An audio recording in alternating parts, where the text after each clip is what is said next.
Emily, we're very excited for your empowering chat on community, and you can take it away whenever you're ready. Awesome. Thanks, Laura. I'm going to just jump right into this presentation, and we have a bit of time at the end for questions. I have 10 minutes with you to inspire you all and share all of our great work we're doing in community. So I'm going to just start by sharing my screen.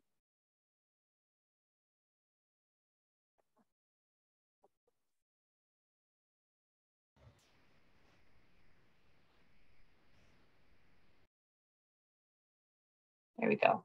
We're good to go? Awesome.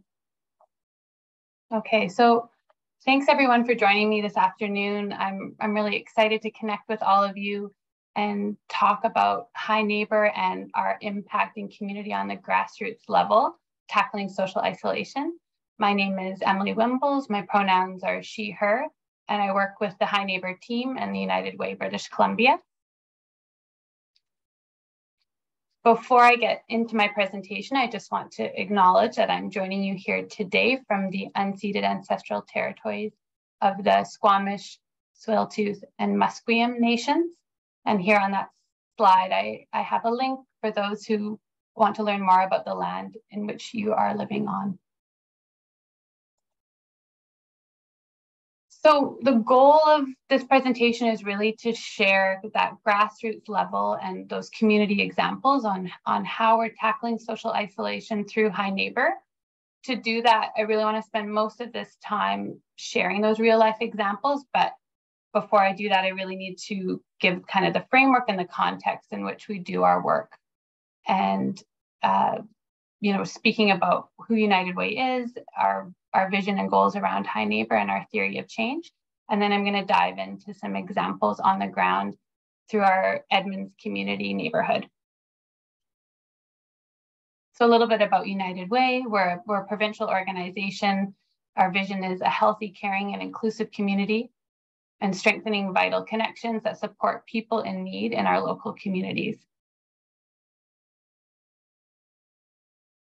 Our Hi Neighbour initiative is really centered on the vision that, we envision resilient neighborhoods where people feel connected through inclusive relationships and participate in generous acts of mutual support to create an equitable and healthy community for all.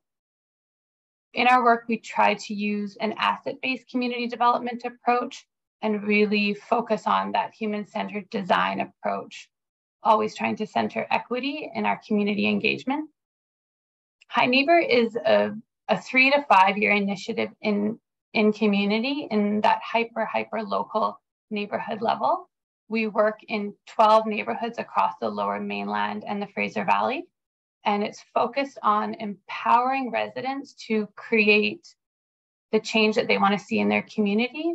And United Way plays a role in kind of the support, the empowerment, having the resources to support that agency and making happen, whatever that resident identifies as a need or a gap or something that they want to see in their community. And it started in 2018, actually as a specific response to social isolation in Vancouver. So a lot of what you learned this morning around those systemic issues around social isolation, Hi Neighbour was kind of born out of that, focusing on the 3 goals around strengthening vital connections, developing community ownership, and really building resident leadership and capacity. We understand that there are gaps and needs in community, and there's important organizations that are doing important work at that local level, programs, community centers, municipalities, but we do really believe that Hi Neighbour complements that work and that it is part of the social fabric of the neighborhood, giving opportunity for residents to lead that change at the local level. And just sharing a couple of our inputs of kind of what we bring through Hi Neighbour or through United Way into our neighborhoods. So we're able to contribute community development expertise. We have a team of community engagement specialists, as well as community builders. We bring theory and we bring a lot of our United Way resources into the community. We hire a local resident. So this is a resident of the neighborhood we're working in. and they become a staff member of United Way. And that's a really key component of our work, is having that staff person in community, from community, and having all of those embedded connections in their own community. And then just a final input I wanted to share is our Local Love Fund micro grants.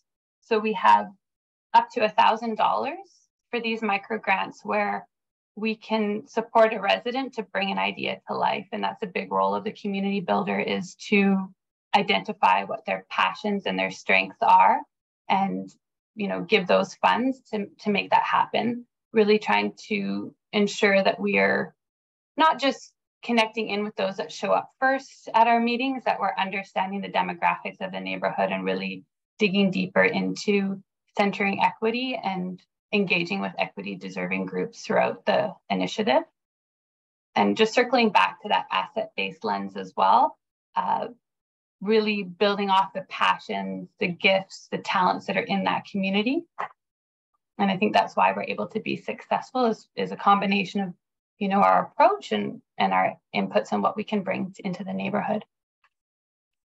I won't dig too much into this not very PowerPoint presentation friendly theory of change, but basically this kind of shows you a visual of what we hope to accomplish through those 3 to 5 years. The end goal really being citizen-led, caring, connected communities. We work with the neighborhood. So for example, we'll work with Lonsdale in those first couple of years through engagement and mobilization. Maybe we're just, inviting community in, they're connecting, they're showing up, they're sharing, there's some kind of reciprocity or knowledge sharing between our team and the neighborhood. And then hoping that we can build the capacity of those residents to feel that they can start leading some of these initiatives, giving them the resources, connecting and engaging with school districts and businesses, municipalities, different community organizations, and kind of finding that spot of, where High Neighbor fits in the neighborhood. It looks different in each of the 12 neighborhoods.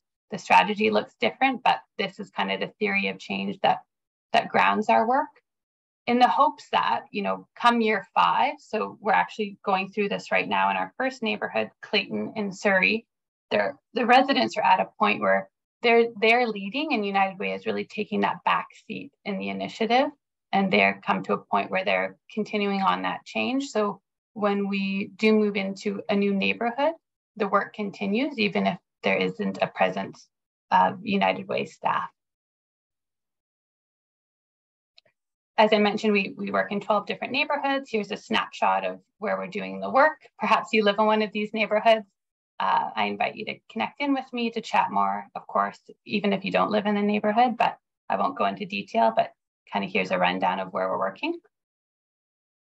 And then just a snapshot of some of our community project highlights. So different initiatives in different neighborhoods, tackling different, dreams, different, challenges, but then also building off so many different assets within the community. Here's a picture of Kathy, our community builder, who supported Nick's Nook, which was really a gap in North Delta we saw around food security, and they created a free little pantry, which is now scaled into 3 different Nick Nooks, and giving community a safe and stigma-free way of accessing perhaps what they need. And it's really driven by community volunteers. So that brings me to Edmonds, and really hoping to spend the next couple minutes digging into our work in Edmonds. Edmonds has a population of 58,000. 54% of the population are immigrant and newcomer. And there's lots of community services and programs in the neighborhood, but many of the residents have shared that they feel isolated and lonely, the pandemic only furthering this and affecting women and girls disproportionately. So in comes Mary. Mary is our community builder. She's a newcomer to Canada as well. She's been here 10 years. She shared with us that she personally was feeling very isolated and lonely in her neighborhood, and it's through her community builder work that she's been able to drive kind of the change she wants to see in her community. So Mary is an asset. She has so many connections, ideas, close partnerships that we're able to build off of, and really we wouldn't be able to do the work we do in Edmonds without Mary and basically all that she brings to the position in our organization. We've been able to develop a neighborhood strategy that really is nimble and can pivot and change as the needs or the projects start developing throughout the neighborhood. And Mary really brings a gift of being able to empower and coach and mentor community champions or volunteers in the community.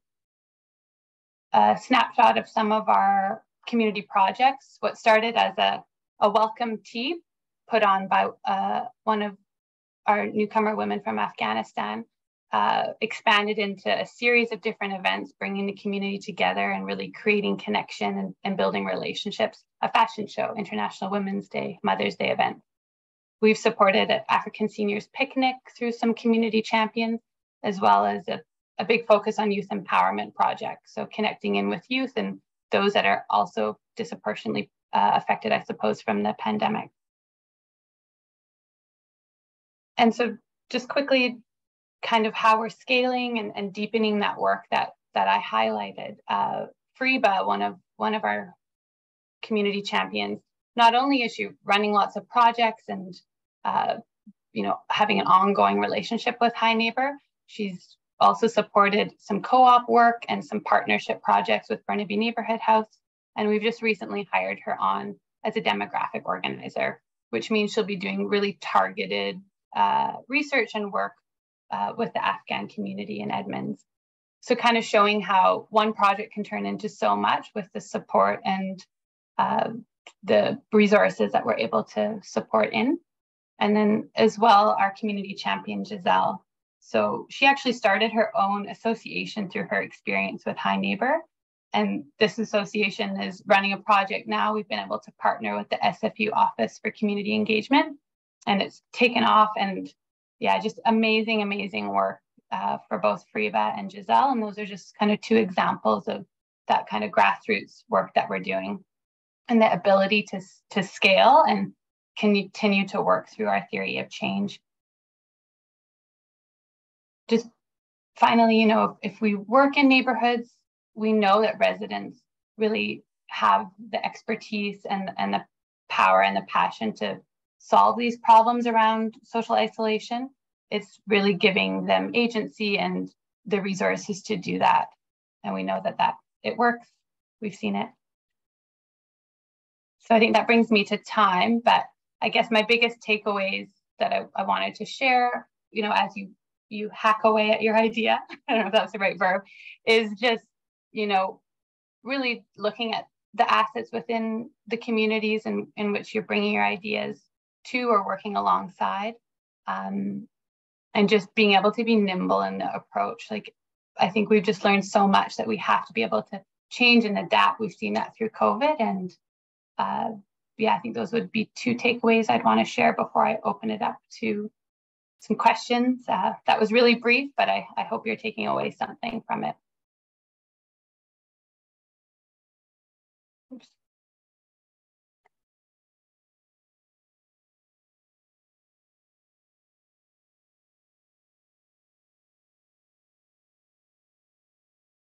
We have about 1 minute for questions if anyone's got something burning. Okay, Monica, do you have any criteria to choose those neighborhoods? Thanks, Monica. I think that's a great question, Monica. It's a combination. So it's some demographic research. It's kind of a readiness factor as well. Like, do we have some connections in that neighborhood through United Way, some partnerships that we can build off instead of, I guess, going in, quote, cold. I think that criteria, those metrics are evolving, but yes, we do have some criteria in choosing the neighborhoods.